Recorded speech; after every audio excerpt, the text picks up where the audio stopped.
Rhonda Davis.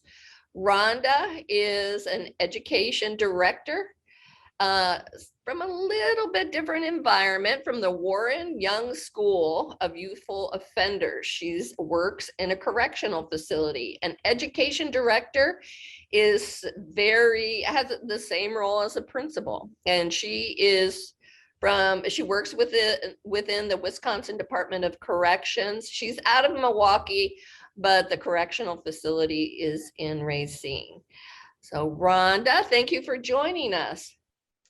Thank you so much, Mary. Thank you all for having me. So I won't be sharing a slide presentation today, but I just want to give you an idea of the work that I'm currently engaging in. And it's been very interesting for me because I've spent over 20 plus years in traditional educational settings as a teacher coach, an adjunct instructor, and now as an education director in a correctional facility. I've discovered that I found my life's work. But I realized that I was introduced to juvenile justice or education within a juvenile justice system about 5 years ago. A colleague of mine asked me to teach in a summer school setting. And I thought, okay, how interesting. I had, never done that type of work. And I absolutely loved it. And every year they would try to get me to join their team, but I just didn't feel quite ready to engage in the work. But as I pursued it, I realized that I just lit up every time I had an opportunity to work with the staff and the students within that environment. So I most recently pursued an opportunity to work for the Department of Corrections. I started in the midst of COVID last August, and I'm in, as Mary mentioned, a youthful offender facility. So we house young men ages 18 to 24. And most of our young men are first-time offenders. And so I take care of the department, of course, that is responsible for their educational needs, helping them to meet their, whether it be their HSED requirement or their vocational requirements. So in taking this new role, I was really excited. I have an idea of what education should look like in this environment. But what I was most challenged by was the current culture that exists. And there's kind of two different cultures that exist. One is more progressive that says, hey, we need to reduce recidivism. We need to look at, what we do for individuals within this environment so that we can send them back as better individuals within our community. But there's then an old guard that says, no, they're in prison. They need to be punished. They've done something wrong, they're offenders.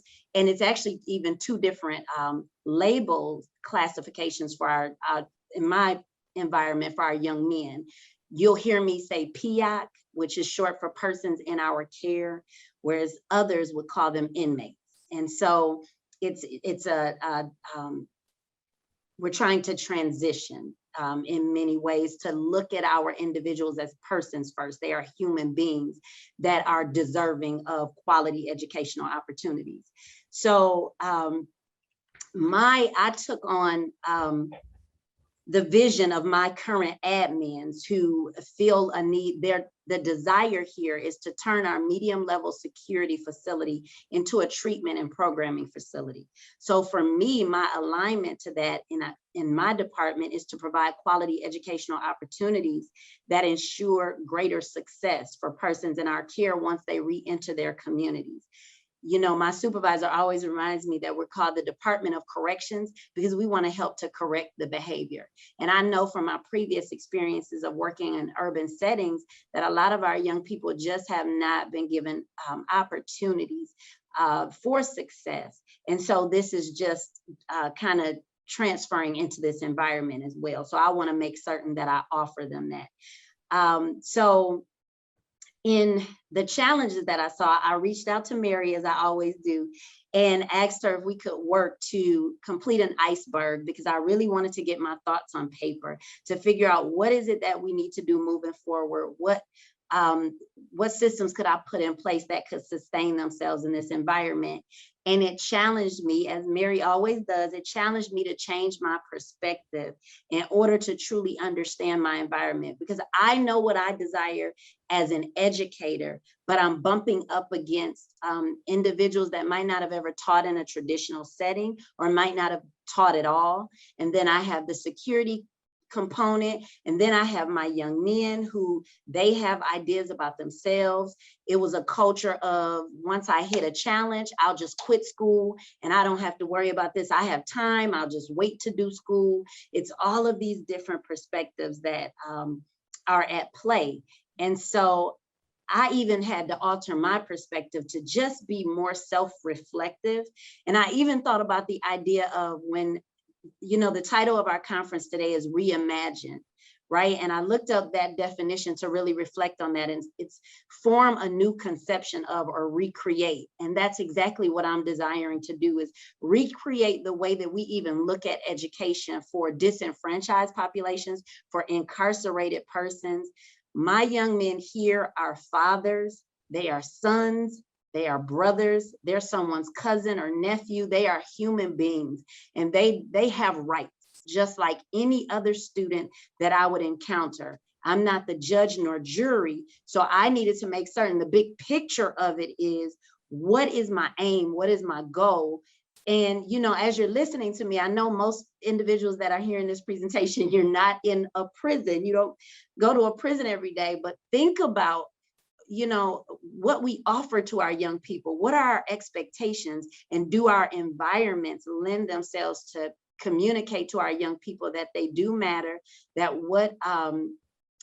that their work is important, and that our work is important, the work that we're doing on their behalf. And I saw in the chat a little bit, somebody said mental models there. I've had to challenge my own mental models. I've had to look at and analyze the mental models that are present in this environment as well, because they're deeply rooted and deep seated. So again, I wanted to ask the right questions. Some key questions for me in this process that I'm still going through and seeking answers to is, who should I approach to help me gain new perspectives on an issue?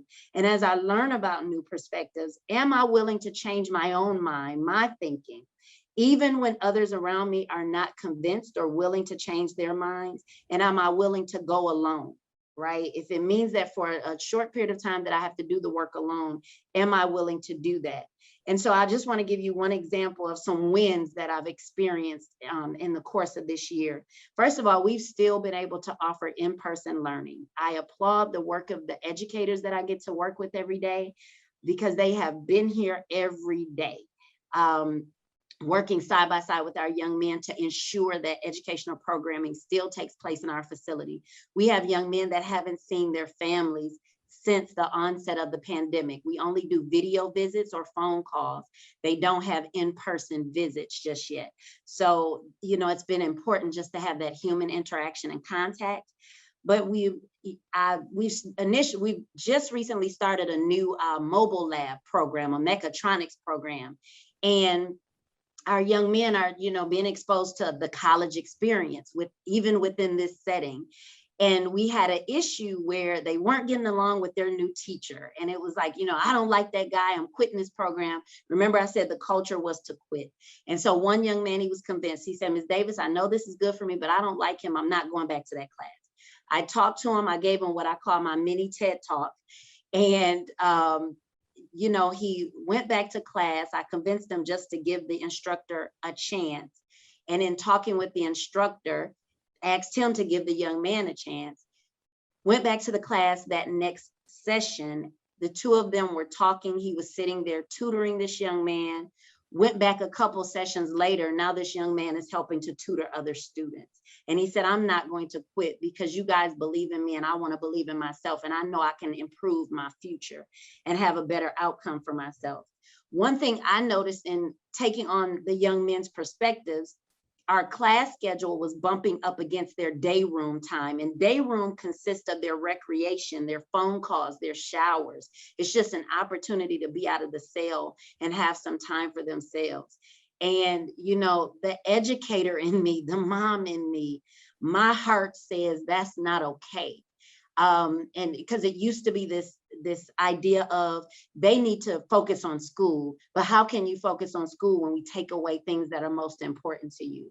It's just like when we say a student didn't finish their assignment, so we take away recess. That's not fair. That's not equity. And so I just wanted to ensure that our young men felt that their perspectives were validated, that they had voice in the decisions that are being made. And to me, that helps the teachers and security, because our climate, that in, you know, those small changes impact the overall climate within our facility. And the bottom line is we all want to be safe. We all want to go home at the end of the day and have safe experiences for our young men as well as our staff. So, you know, that was very important to me. The last piece I want to share is that our school environment, we've talked with teachers about putting up quotes on our walls and painting our space. I know I work at a prison, but if you notice my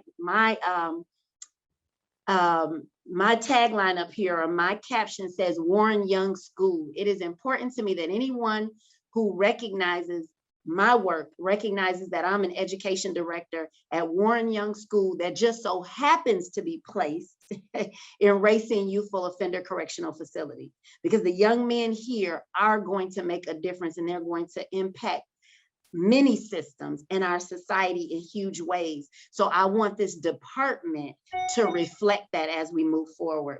So I just want you to ask yourselves a few questions as we, you know, wrap up our day. How do we also get our students, our parents, and our staff to reimagine themselves as they impact the school environments in which we're connected to? And what small steps will you take to be a more reflective practitioner in your own work wherever you are? So I thank you for this opportunity. And I'm going to continue to rethink, reevaluate, and make certain that I remain a relational practitioner, no matter the environment that I'm in. And that's my systems thinking story.